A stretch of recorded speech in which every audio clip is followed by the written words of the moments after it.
नरेश मीणा, ये नाम आज चर्चाओं में है। आखिर क्यों? दरअसल निर्दलीय उम्मीदवार नरेश मीणा ने चुनावी ड्यूटी पर तैनात मालपुर के एसडीएम अमित चौधरी को थप्पड़ मार दिया था, जिसके बाद से पूरे इलाके में बवाल मचा हुआ है। हालांकि पुलिस ने नरेश मीणा को गिरफ्तार कर लिया है, लेकिन उनके समर्थकों और पुलिस के बीच खूब पथराव हुआ। यही नहीं, उपद्रवियों ने पुलिस वाहनों को आग के हवाले भी कर दिया। बता दें, नरेश मीणा के ऊपर ये पहला मामला नहीं है। इसके पहले भी उनके खिलाफ कई मामले दर्ज हो चुके हैं। नरेश मीणा के खिलाफ दर्ज मामलों की एक लिस्ट सोशल मीडिया पर भी वायरल हो रही है। इस लिस्ट में कुल 23 मुकदमे दर्ज किए गए हैं, जिनमें से अभी 7 मामलों की गिरफ्तारी होनी बाकी है। 16 मुकदमे ऐसे हैं जो न्यायालय में विचाराधीन हैं। बुधवार को देवली उनियारा में हुए उपद्रव मामले में नरेश मीणा के खिलाफ 4 केस और दर्ज किए गए हैं। यानी नरेश के खिलाफ अब तक 27 मुकदमे दर्ज हो चुके हैं। नरेश मीणा के खिलाफ दर्ज अधिकतर मामले मारपीट, राजकार्य में बाधा, उपद्रव फैलाना, पत्थरबाजी करना, हाईवे और रेल मार्ग जाम करना और सरकारी संपत्ति को नुकसान पहुंचाने के हैं।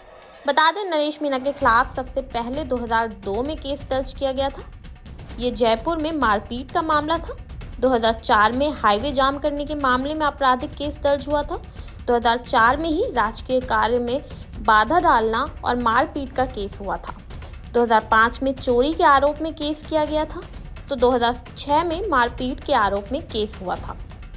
उन पर निजी संपत्ति के तोड़फोड़ और मारपीट का मामला 2009 में दर्ज किया गया था। 2010 में ही सार्वजनिक संपत्ति को नुकसान पहुंचाने और सरकारी काम में बाधा डालने का केस किया गया था। बता दें, इसी साल उन पर 5 लोगों के साथ मारपीट करने और प्रताड़ित करके छोड़ने का केस किया गया है। इसके अलावा जुए का एक मामला भी दर्ज हुआ था। 2012 में हथियार बरामद किए जाने पर नरेश मीणा पर केस किया गया था।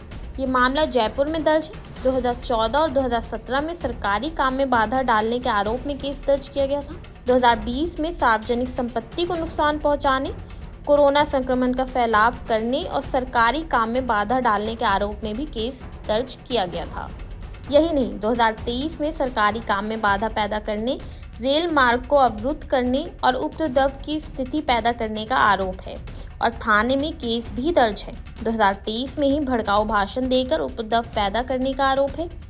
विधानसभा चुनाव में सरकारी काम में बाधा डालने और सरपंच के साथ मारपीट करने का भी केस किया गया था। तो 2024 में धारा 144 का उल्लंघन करने के आरोप में आपराधिक केस भी दर्ज है। आपको बता दें कि अपने आप को सचिन पायलट का मुरीद बताने वाले नरेश मीणा ने कांग्रेस से टिकट पाने की खूब कोशिश की थी। तमाम प्रयासों के बावजूद उन्हें टिकट नहीं मिला। न कभी विधानसभा चुनाव का टिकट मिला और न ही लोकसभा का। अब उपचुनाव में भी कांग्रेस से टिकट नहीं दिया गया, तो नरेश मीणा ने देवली उनियारा से निर्दलीय प्रत्याशी के रूप में नामांकन दाखिल कर दिया। चुनाव में उतरने के बाद नरेश ने कांग्रेस नेताओं को खूब भला बुरा भी कहा है। आपको बता दें, नरेश मीणा मूल रूप से राजस्थान के 12 जिले के अटरू तहसील के नया गांव के रहने वाले हैं। इनके पिता कल्याण सिंह मीणा 30 साल तक अपने गांव के सरपंच रहे हैं। वर्तमान में नरेश की मां सरपंच है। नरेश की पत्नी सुनीता भी राजनीति में सक्रिय हैं। सुनीता जिला परिषद सदस्य हैं। नरेश के भाई की पत्नी पंचायत समिति सदस्य हैं।